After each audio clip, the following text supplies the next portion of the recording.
ఢిల్లీ ఎఫెక్ట్తో పలు రాష్ట్రాలు రణరంగాన్ని తలపిస్తున్నాయి. కాంగ్రెస్ బీజేపీ పోటాపోటీ నిరసనలు ఆందోళనలతో హైలైట్ కొనసాగుతోంది. పరస్పర ఆరోపణలతో రెండు పార్టీలు ఆందోళనకు దిగాయి. నీట్కు కేంద్రమే కారణమంటూ కాంగ్రెస్ లోక్ భవన్ల ముట్టడికి ప్రయత్నిస్తే కాంగ్రెస్ నిరసనలకు బీజేపీ కౌంటర్ ఇచ్చేలా ఆందోళనకు దిగింది. హైదరాబాద్ సహా ఇతర రాష్ట్రాల్లో పెద్ద ఎత్తున ఆ పార్టీ కార్యాలయాల ముట్టడికి యత్నించింది. దీంతో కొన్ని ప్రాంతాల్లో ఉద్రిక్తతలు తీవ్రస్థాయికి చేరుకున్నాయి. బీహార్ రాజధాని పాట్నాలో కాంగ్రెస్ బీజేపీ మధ్య చెలరేగిన హింస తీవ్ర ఉద్రిక్తతలకు దారితీసింది. పాట్నా కాంగ్రెస్ ఆఫీస్ దగ్గర హై టెన్షన్ నెలకొంది. కాంగ్రెస్ బీజేపీ కార్యకర్తలు పరస్పర దాడులు చేసుకున్నారు. ఇరు పార్టీల శ్రేణులు జెండా కర్రలతో ఒకరినొకరు బాదుకున్నారు. ఈ ఘటనలో పలువురు కార్యకర్తల తలలకు తీవ్ర గాయాలయ్యాయి.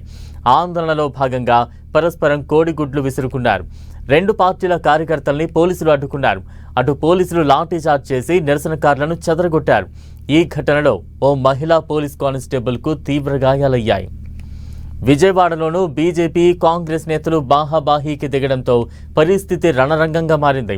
పోలీసులు ఇరు వర్గాలను చెదరగొట్టి ఆందోళనకారులను అదుపులోకి తీసుకున్నారు. ఇటు బెంగళూరులో కాంగ్రెస్ తీరును నిరసిస్తూ బీజేపీ ఆందోళన చేపట్టింది.